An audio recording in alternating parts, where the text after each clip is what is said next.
Why don't you introduce yourself to the people? Hello, world. I'm Averston Worthy, childhood friend of Jillian Flagway. It's been, since middle school? Yeah, 6th grade. Originally from West Palm Beach, Florida. So skip to the good stuff. So, what do you do now? Currently, I serve as a healthcare consultant for a major consulting firm based in Washington, D.C. Providing healthcare. I'm driving kind of crazy. I'll try to calm it down. Providing healthcare advisory services to major organizations like both commercial and government agencies. So VA, DOD, hospital systems, payers, providers, you name it. We consult. Don't you do it? See, this is how they die. Wow. That thing is slow. So your focus is health? Yes, healthcare. Sidebar, are you still trying to be like a heart doctor or something like that? Physician, yeah, I definitely still want to go to medical school.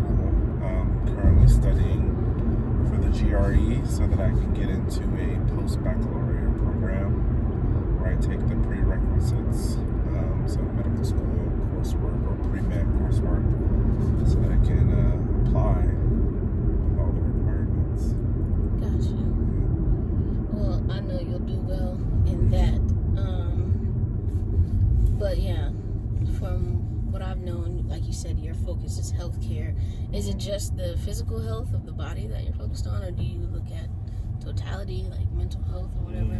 Because I'm focused on mental health. I mean, all of it really, but yeah. So from a professional perspective, like what I do day to day, it's about the system. So there's not a lot of individual, or there's not a lot of perspective of the individual that's brought into the discussion unless we're talking about healthcare outcomes and understanding what the implications of a decision would be for a healthcare system on that of the patient. We don't do like individual patient consultations. We do have physicians or nurse practitioners or clinicians in general that advise what, a decision or, some sort of advice that we would offer would mean for a patient or for the population, but not doing any clinical care through the firm.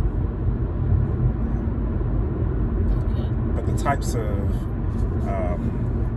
consultations that we offer to the system involves what would be a way forward so the system performs efficiently and effectively or at its best for a patient, whether that be a veteran or a service member or a civilian.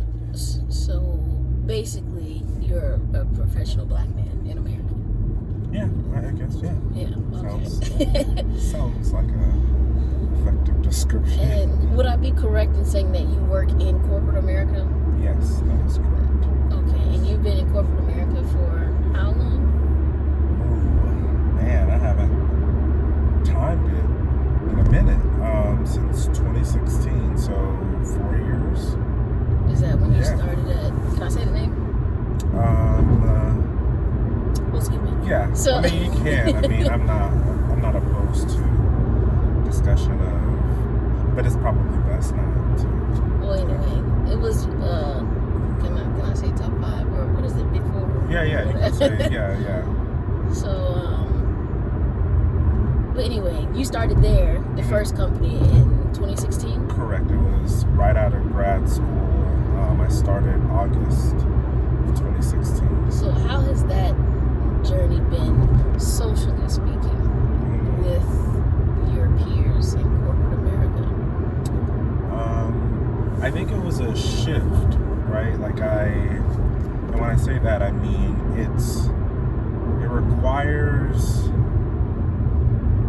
I think there are social norms that, I may have been kind of surrounded by growing up that weren't particularly normal in the corporate America space. And so I think really coming to understand and adopt those social norms is something that required an adjustment. I think understanding where to draw the line and where that line of demarcation is between, professional colleagues and friends is something that was new to me, right? Because this is also not just my first time in corporate America. It was my first full-time job with benefits, etc., right? So, my foray into just much of that was just all new, and it was a lot. It was a lot to take in. So you mean deciding, who you could trust at work to be friends with outside? Correct. And if you would actually become true friends with them and let them, get to know you, or if it was just a work thing outside of work. Yeah. Really defining what it meant to be a colleague and what it meant to be a friend was something that you had to be real invested in. Mm-hmm. Because if you weren't clear about that relationship, you could screw yourself over, right? In some situations, in most situations, you have to be clear about that, because if you're too trusting, it could prove fatal for your career. And in some cases, that's a relationship that some people appreciate in the professional space, right? They want to be able to feel like they can connect with you on a personal level until you talk about your personal life, etc. But it's a dance that takes time to master. Yeah. So, do you feel like... Okay, so this is one thing, right? So, Black Americans who are professional, a lot of times you hear about us having to switch. Code switching. Yeah. So do you find yourself doing that? Yes. I do. I immediately think about when I come from work or I'm surrounded by... Hold on. Let me just say, I think a lot of people, or most people know, but if not, code switching for Black Americans, as I understand it, because I literally can't speak for everyone, but the definition is essentially when you have to switch maybe the vernacular of how you speak or your behavior in one setting where you may be more relaxed in another. So if I'm hanging out with Averston here and we're talking and laughing, I might use a lot of colloquialisms or slang or make inappropriate jokes because he knows my personality and it's not offensive, versus being in corporate America, you're always going to speak like this. You're going to be very popular, and you're going to use all the R's at the end of your verbs and put the LYs at the end of your adverbs, and everything's going to be very proper. And a lot of things get filtered. In the corporate America setting, or any professional setting, really. And as Black Americans, we usually have to do that because our culture, our relaxed culture, our natural selves is not typically accepted, and people outside of the culture tend to find offense or find issues with how we communicate. And they just do too much. So, to secure the bag, we go ahead and switch that thing up and speak properly. But I don't know if you remember where you were before I interrupted. Yeah. But you can continue. No, I was just saying that that's a very real experience. It's part of the expectation, and sometimes you don't even know that. I mean, I think code switching, part of the nature and the experience of code switching is that it's unconscious. And so for me, I definitely remember experiences only because the new environment, people call it out. So I may be at a meeting, right, in the early parts of the day, and then my dad calls me, or a friend from West Palm, i.e. Jillian, calls me and asks me a question, right? Hey, have you booked your flight yet? We can't wait to see you. And then I start talking through like, yeah, I did book my flight according to da da da. And then, and so at that moment, they may like take a pause and be like, why are you talking like that? Like, are you okay?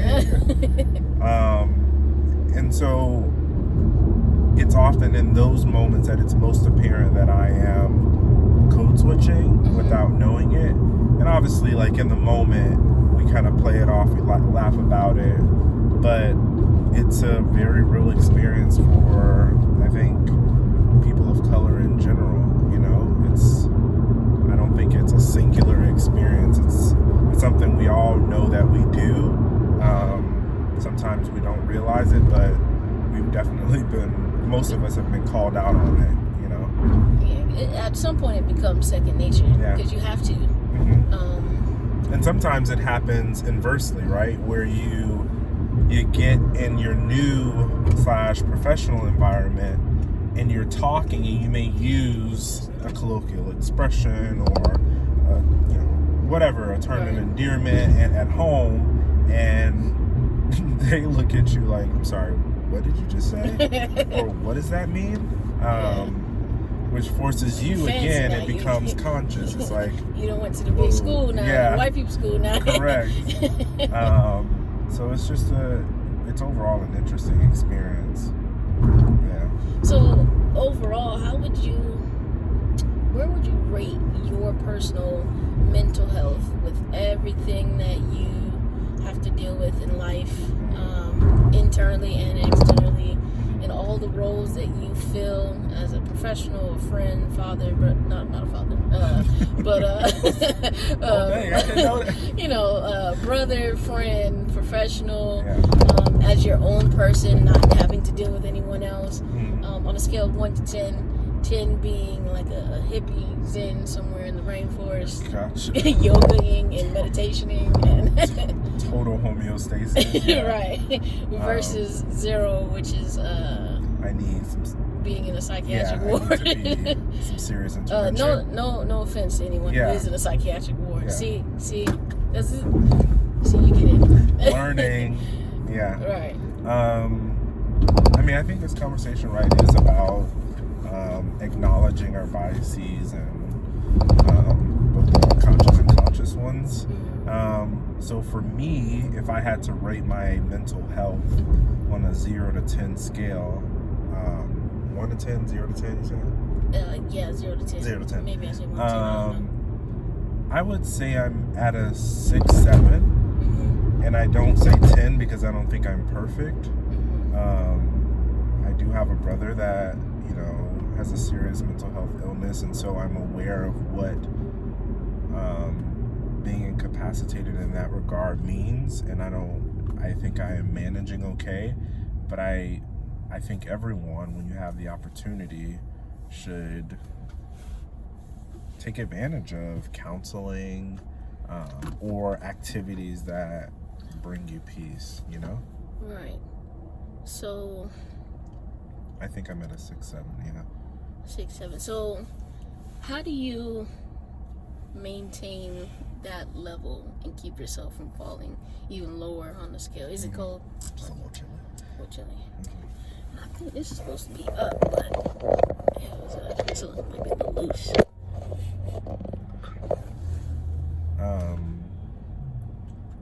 Well, I think at this stage in my life, work takes up a lot of my time. So a couple things, not only just about like how my time is spent, but I think there are a couple of tools that I use, including mantras or old sayings, etc., that keep myself like committed to self first. What are a couple of you say? There you work to live, you don't live to work. That's one. One I just came across actually earlier today, which is a popular, or I won't say it's popular, but it's a important and valuable piece of guidance that I think many people think about, but sometimes they don't necessarily subscribe to or commit to. And it is go home, talk to someone you love, and don't make this job your whole life.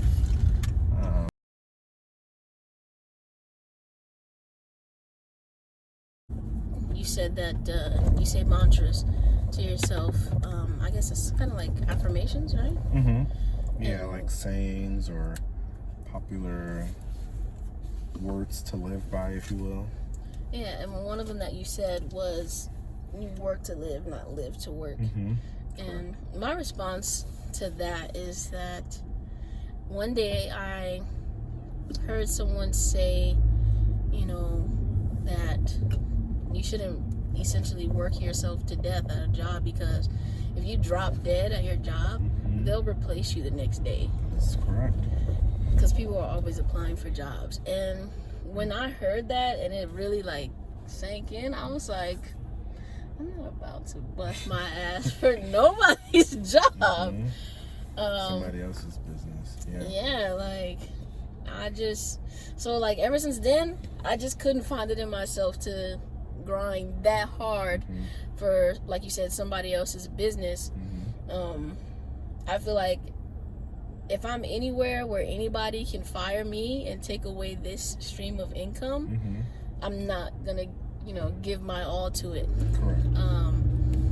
Unless it's something that serves like a greater purpose. If I'm not even there for the money, then that's different.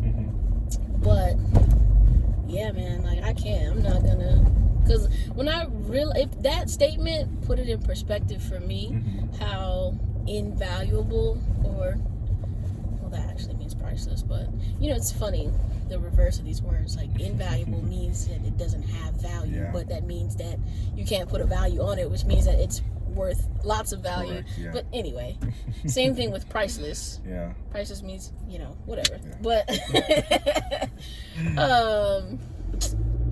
yeah, I can't. And I feel like when I go to different jobs, people may feel like I'm lazy, quote unquote, because I'm not giving it as much as they are. But I feel like I give the job what the job gives me. I come, I do my job, and I go home. I'm not gonna be, grinding. I think people feel like I'm lazy because I don't buy into their hierarchies or their promotion schemes, like a pyramid scheme, but like their promotion things. Like at Enterprise, when they try to tell you, it's a fast-paced promotion system where you grind or whatever, and you know what I mean. But you have people that are working like 80 hours a week, and you might become assistant manager and then branch manager within a year and a half, but they can still fire you. Correct. And what I was dealing with as like a lower employee at Enterprise is branch managers, sometimes they get really snappy on the people because they put in all this work to get into that position, but then you gonna come? You not gonna come? All right, cool. They put in all this work to get into that position, but if me as somebody just coming into the company is not dedicated and I don't put in work, or if they feel like I don't do what they tell me to do when it comes to sales strategies and I don't hit certain numbers, they lose their jobs. Yeah. And that's crazy. You put in all that work to, build your pay scale and all of that, but your job depends solely on the performance of people beneath you. Correct.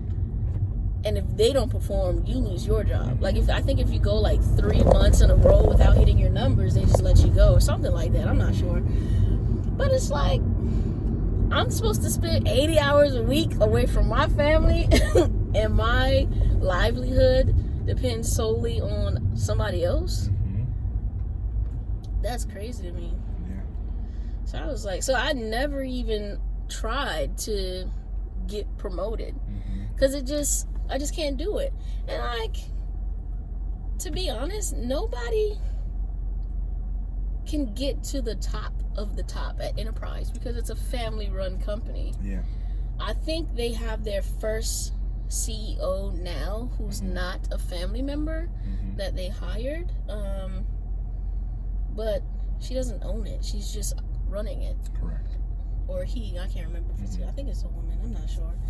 But yeah, I don't let people get me like that. Like, you're not gonna have me sell me, you know, on $1 in a dream or something like that, and I'm supposed to come in here and spend my whole life working for you. How many times you heard of people working 30, 40 years for companies, and then, you know, somebody embezzles money, or all the pensions are gone, or you know, or the company just fails in the middle of COVID or something like that, and now you just ass out.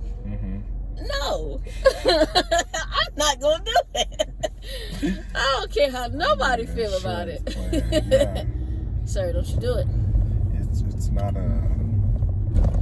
It's not sustainable, and it's also not, to a degree, it's almost not practical to think that you would get rich if that is the goal, right? It's unreasonable to think that you would get rich working for an organization that isn't your own, especially if you know, haven't been there through.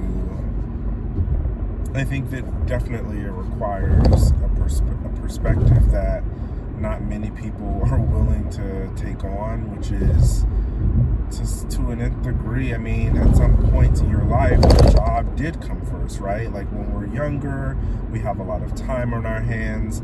There was an impression, and, you know, times have certainly changed, right? We have our elders, those that have come before us, where culture around work and commitment to work was very different, right? I think our generation, and by that I mean like generation X, Z, whoever. Well, I don't know what generation I'm a part of, but I ain't got no commitment to work. Yeah. It's not my business. Taking on a very, very different perspective than our peers or our sort of parents. So yeah, it's and I think it's interesting because, like, older generations would describe us as privileged and lazy, etc. But, you know, think about it, right? Like, you work for a company, a steel company, right, or a manufacturing organization, and you put in, like you said, 30, 40 years, and then they let you go, right? Downsizing. Yeah, like, that's a reality that we have seen time and time again with some of the crashes at various points in our history that has made us say, you know, it's happened this time, it happened again, I don't know if I want to repeat that mistake. You know, so there's this, like, need for individuality and this drive for independence that I think we have that our parents just didn't, because that also wasn't the norm, right? The norm was to go to this job, work your 9 to 5, come back, and after 40 years, you retire, right? Yeah, but on these jobs, like, the most you get on some of these jobs is like 6 weeks vacation, and that's supposed to be some of the better jobs in the country. Most jobs only give you 1, maybe 2 weeks worth of vacation in a whole 52 weeks. That doesn't make any sense. Yeah.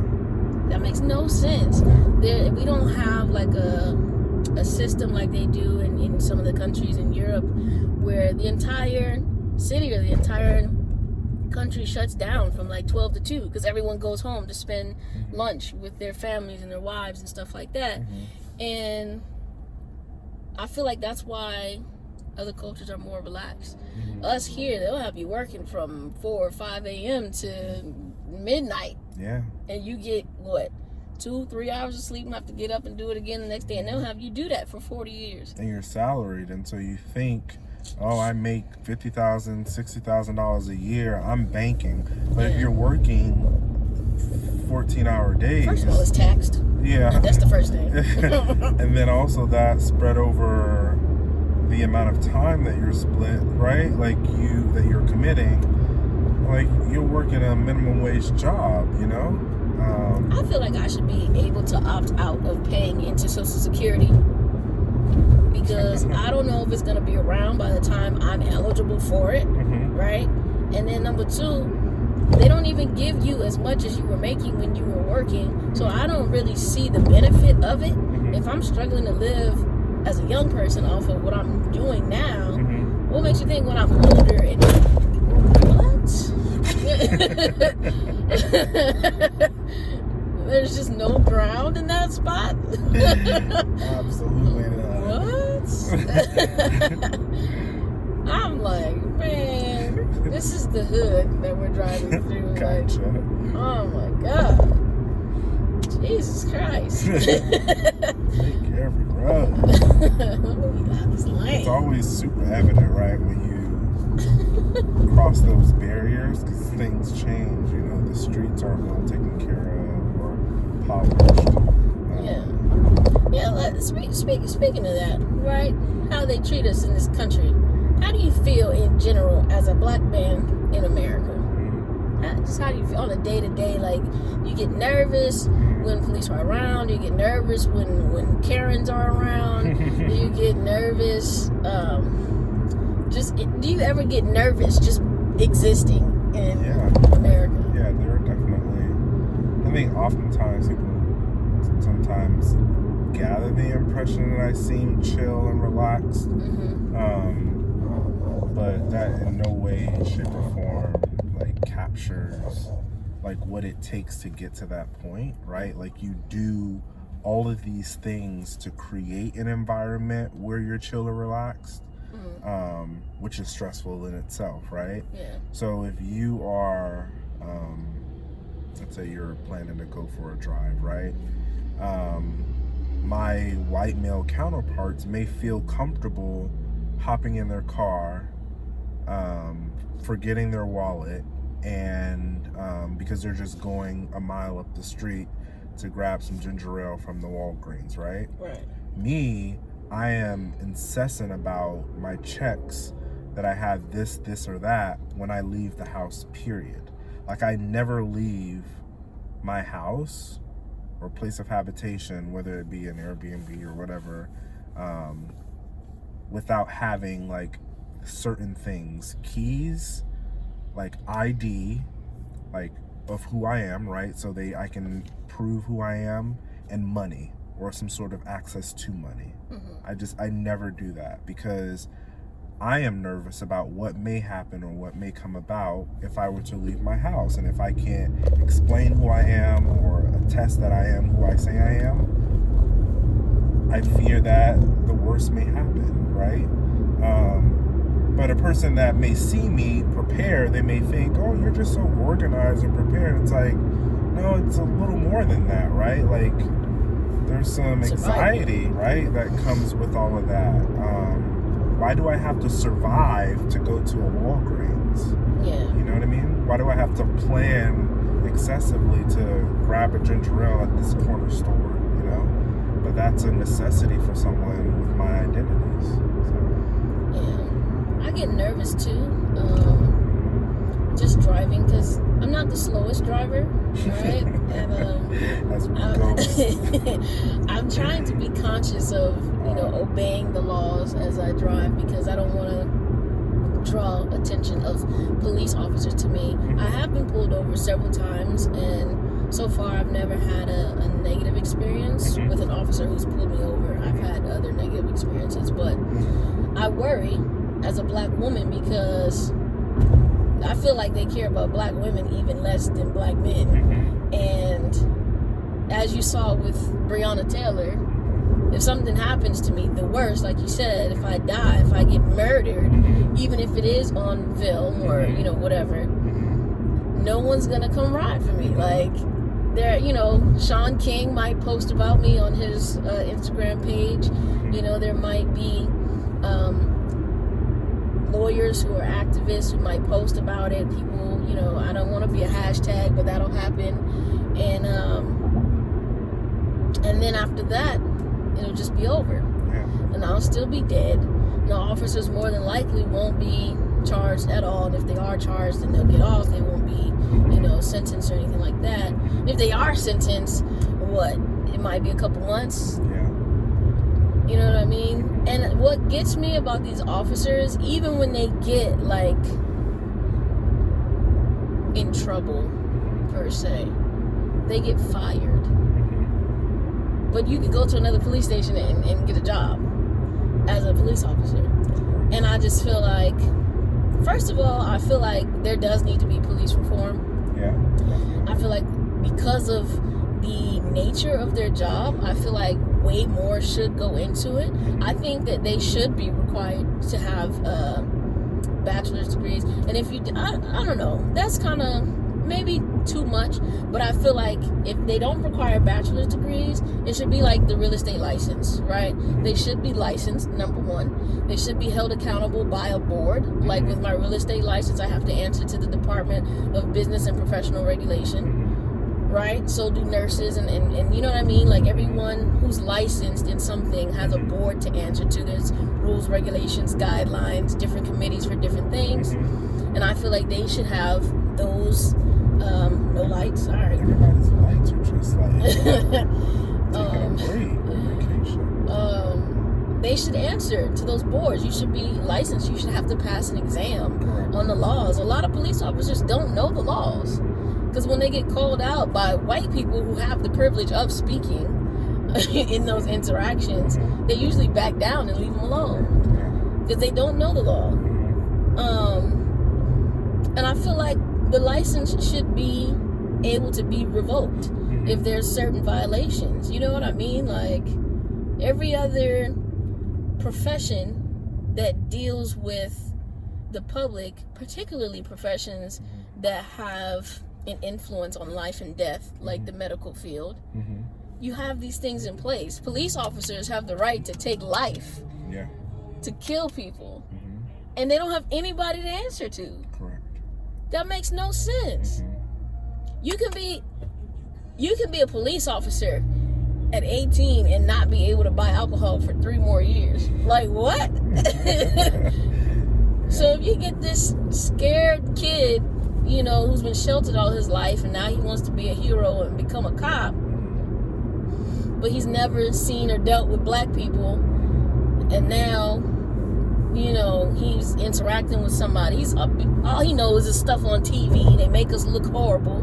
There's an underrepresentation in certain areas and overrepresentation in other areas, negative areas, and that's all he knows. Now he's got that in the back of his mind. Every black man is a threat. He's dangerous. He could be 17 and he'll say that's a grown man, and you know what I mean?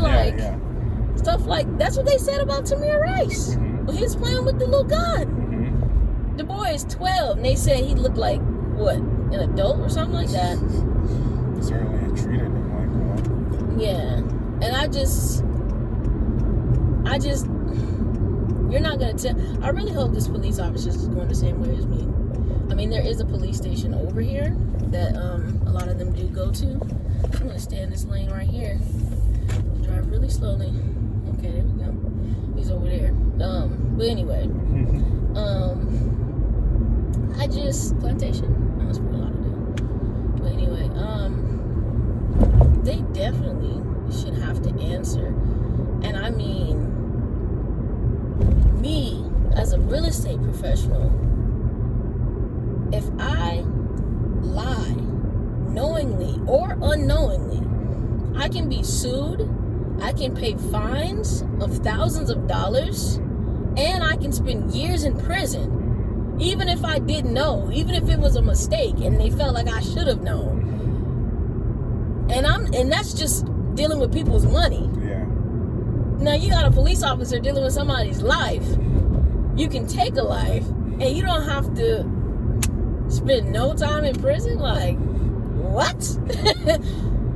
What? Yeah. The mistakes that were like Breonna Taylor, like, I don't know why their apartment was raided. Neither her nor her boyfriend were doing anything criminal. Clearly they had the wrong apartment. I don't know what they had going on, but that's a clear mistake, and nobody has to answer for it. And her life was gone. And the way they talked about it on camera was disgusting. They walked in, they saw her laying there dead. She was like, oh, she's done. Didn't administer any medical help. Don't know how long they took to even call paramedics or whatever. And it's just unbelievable that they have that much power to deal with the public in the way that they do and don't have to answer to anybody for anything. Yeah. And it's crazy because it's not even like that everywhere. You have some corrupt places like Nigeria where they got SARS going on. But, I mean, people get disarmed all the time in Great Britain. What? Is that even still the name? Should I call it the United Kingdom? Anyway, people get disarmed all the time in the UK with no guns at all. Like, the police don't have guns. And whose idea was it to have our police officers carry guns here in America? Y'all had to be that different from the British? Golly. Anyway, before I get too heated, we're just gonna end it here because I know you got your thing to go to, or I don't even know what you're doing, but whatever it is. Is that a curve? Am I gonna hit that? Oop, just missed it. Georgia. Georgia. I saw the bread. A bird I threw some bread out here earlier.